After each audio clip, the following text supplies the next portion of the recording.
la palabra don Juan Luis Barrera Lada, secretario de Organizaciones de Trabajadores de la Enseñanza Concertada de Asturias, OTECAS. Les ruego se ciñan a los 5 minutos, por favor, que todavía nos queda una jornada larga. Muchas gracias. Tiene la palabra.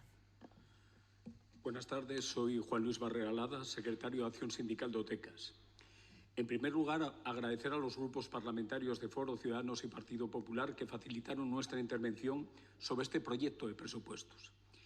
Miradas anteriores intervenciones, me siento un poco como el protagonista de la película Atrapado en el tiempo, en el famoso Día de la Marmota, ese día que se repite constantemente, y esas reivindicaciones, en este caso las nuestras, que se repiten año tras año sin que apenas haya avances. Mi intervención va sobre la discriminación de una parte de la comunidad educativa asturiana, la que se escolariza en la enseñanza concertada. Pero vayamos al detalle. En Asturias, la inversión por alumno en centros públicos es de 7.060 euros y en concertada de 2.953 euros. Algo más de 4.000 euros de diferencia. Son datos del Consejo Escolar del Principado de Asturias. Esa diferencia está en la base de las reivindicaciones laborales de la enseñanza concertada. Hablemos de salarios. En este presupuesto no hay nada para la equiparación retributiva a que obliga la Ley Orgánica de Educación en su artículo 117, que, por cierto, lleva ahí desde el año 1985. Las diferencias salariales van desde aproximadamente los 2.000 euros anuales hasta los 12.500 euros en el caso de los trabajadores o de los docentes de más antigüedad. En el informe del Consejo Escolar del Estado de 2019 se pedía que hubiera acuerdos de equiparación salarial y se reconociera los exenios a los docentes de enseñanza concertada. En Asturias llevamos sin renegociar este tema desde el año 2007. Pronto van a ser 16 años y la brecha se agranda año a año.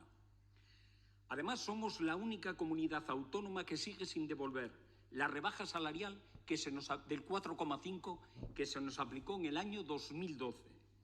Les anuncio que están previstas movilizaciones en el sector para que se abra la mesa de negociación de equiparación retributiva. Pero seguimos avanzando un poco en lo que significa esa diferencia de inversión por alumno. Plantillas. En cuanto a plantillas, seguimos a la cola de España.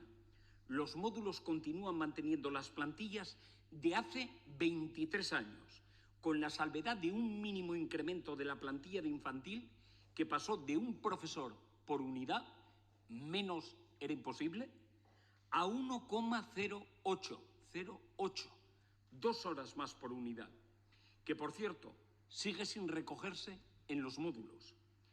Esto evidencia la discriminación del alumnado que está en la enseñanza concertada y además imposibilita el ir a una disminución de la jornada lectiva del profesorado. En secundaria, un profesor de concertada tiene 7 horas lectivas semanales más que en la enseñanza pública. Si hablamos de jubilaciones parciales, desde enero del 19, la Administración no posibilita hacer efectivo jubilaciones parciales.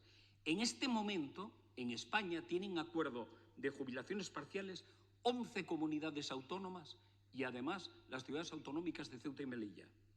Pero vayamos al detalle de los presupuestos y veamos cómo se refleja esta situación discriminatoria. Asturias presupuesta para la educación en el año 2023 cerca de 824 millones de euros, de los que poco más de 99 se destinan al sostenimiento de los centros concertados. Es decir, a aproximadamente el 30% del alumnado se destina el 12% del presupuesto. Aquí tenemos reflejada en números la situación de discriminación. Con relación al año anterior, el presupuesto de educación se incrementa un 5,5%, casi 43 millones de euros más. Si hablamos de la enseñanza concertada, el incremento que reflejan los subconceptos es del 1,59%, es decir, 1,5 millones de euros más que el año anterior. En cuanto a los módulos para el sostenimiento de los centros concertados que recogen las cuantías destinadas a la financiación por unidad y etapa, son un copia y pega de los que se publicaron en el Boletín Oficial del Principado de Asturias el 23 de febrero de este mismo año y que recogían la subida del 2% para adecuarse a los módulos estatales.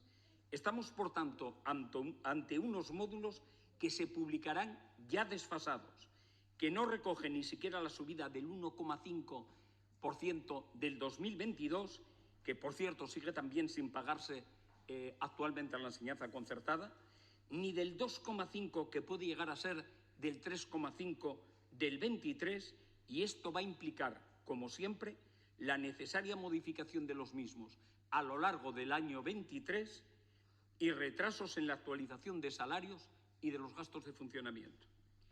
Nos preocupa, por otra parte, que disminuyan las partidas de gastos de personal en enseñanza secundaria obligatoria, 77.000 euros menos, en apoyo a necesidades educativas especiales, 35.000 euros menos, y en formación profesional, algo más de 36.000 euros menos. Disminuciones que afectan directamente a la plantilla, que ya de por sí están claramente o que son claramente insuficientes.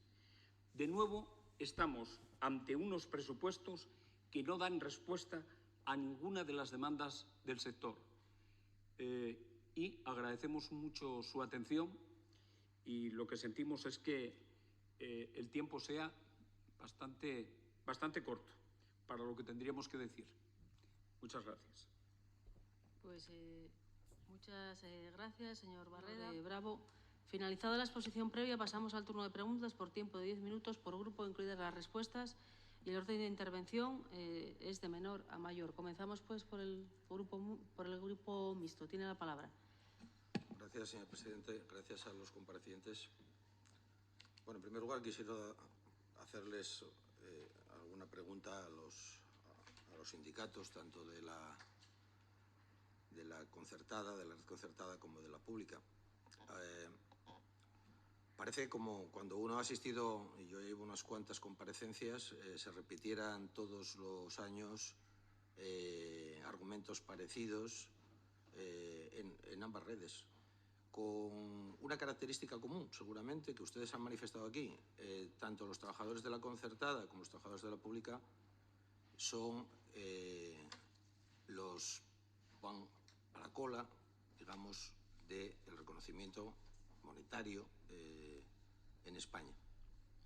Mi pregunta, porque ustedes yo creo que tienen razón en lo que han dicho, los cuatro. Entonces, como tenemos poco tiempo, yo quisiera preguntarles una cosa. ¿Qué pasa? ¿Estamos bloqueados? ¿A qué atribuyen esto? Es decir, ¿a qué atribuyen que... También lo podría preguntar en positivo. ¿Necesita Asturias un gran pacto político respecto a la educación? Estamos en una situación de bloqueo para que año tras año se repitan las mismas argumentaciones y luego el resultado final que veamos es que los avances son escasos. Y me atrevo a señalar dos cosas, si quieren opinar, sobre este pacto político en Asturias. Uno es el mapa de la red de centros, que tiene 30 años y que creo que no se ha abordado en Asturias. Y otro es el modelo de organización de la Consejería de Educación, que eso ya es un juicio mío personal, está obsoleto. Entonces quiero preguntárselo a los cuatro porque al coger sectorialmente cada una de sus intervenciones, repito, es que parece como que no hubieran pasado los años cuando yo les escucho, ¿no? ¿Estamos bloqueados?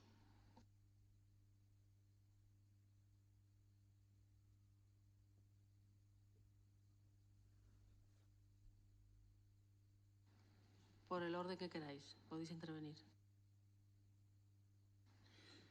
A ver, soy Juan Luis Barrera Lada, secretario de Acción Sindical de OTECAS.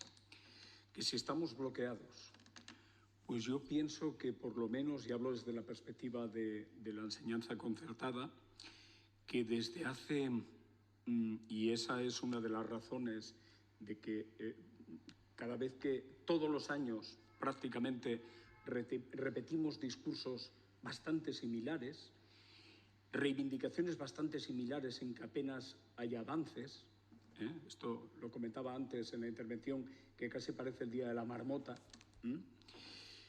Si estamos bloqueados, pues sí, estamos bloqueados. Posiblemente la solución pudiera pasar por un pacto por educación en Asturias, pero desde luego si no hubiera un pacto por la educación, yo creo que una posible solución sería abrir determinado tipo de negociaciones que facilitarían el ir a avances que yo creo que son imprescindibles. Y voy a citar dos bloqueos que considero que son imprescindibles. Uno que citamos y que hicimos especial hincapié, porque posiblemente, a lo mejor igual lo saben a través de la prensa, va a provocar y está provocando ya movilizaciones en el sector de la enseñanza concertada, que es la equiparación retributiva con nuestros homólogos de la enseñanza pública, que lleva, como comentábamos, desde el año 2007 paralizado. Por lo tanto, es una negociación que hay que activar y esa es una negociación de carácter salarial. Pero hay otras situaciones que tienen que ver con la comunidad educativa, un concepto bastante más amplio que los temas retributivos y que tienen que ver con las plantillas.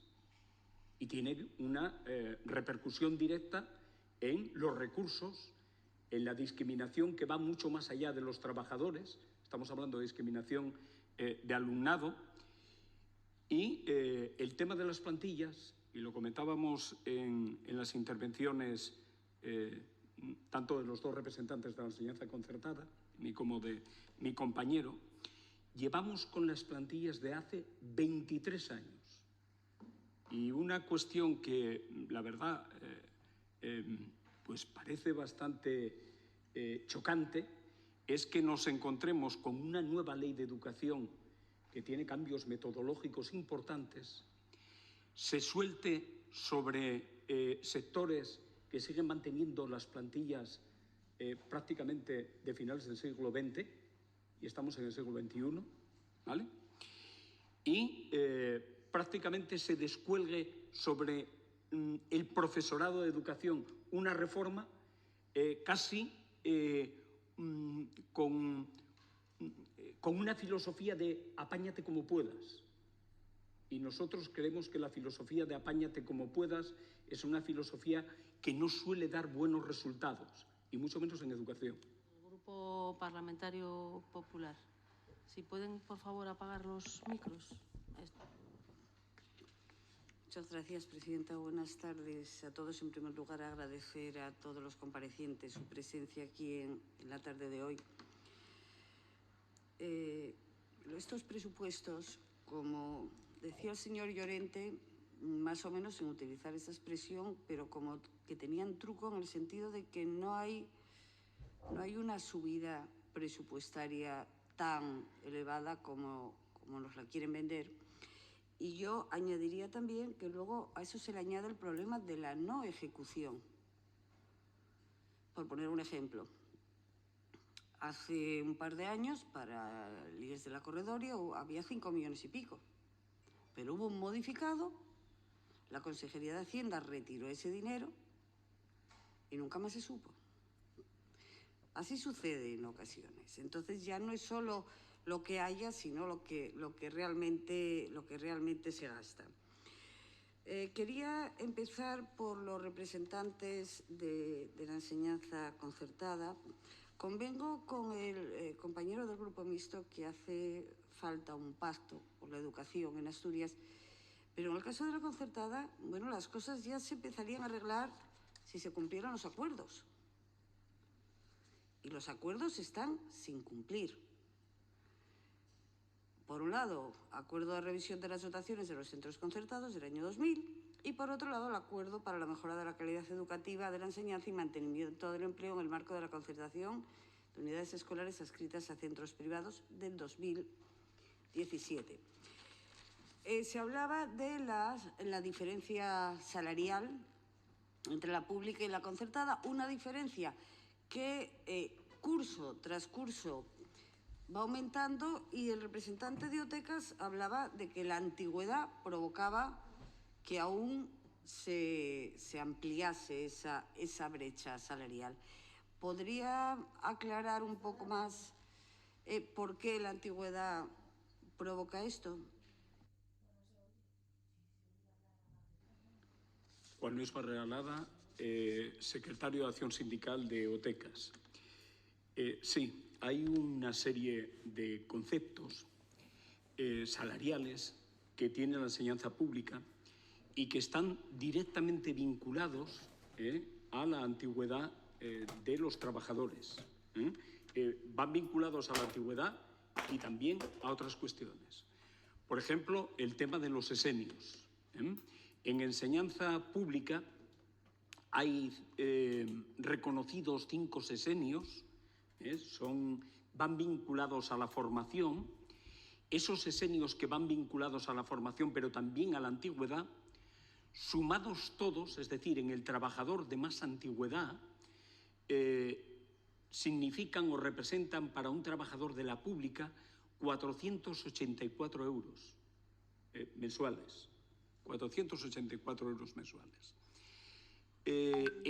Cuando se hizo el acuerdo de equiparación, cuando se negoció el acuerdo de equiparación retributiva allá por el año 2007, ese acuerdo que sigue sin tocar desde ese momento, los sesenios, los trabajadores de la enseñanza pública ya los tenían como retribución, pero no se metieron en el acuerdo de equiparación retributiva, no formaron parte del acuerdo de equiparación retributiva.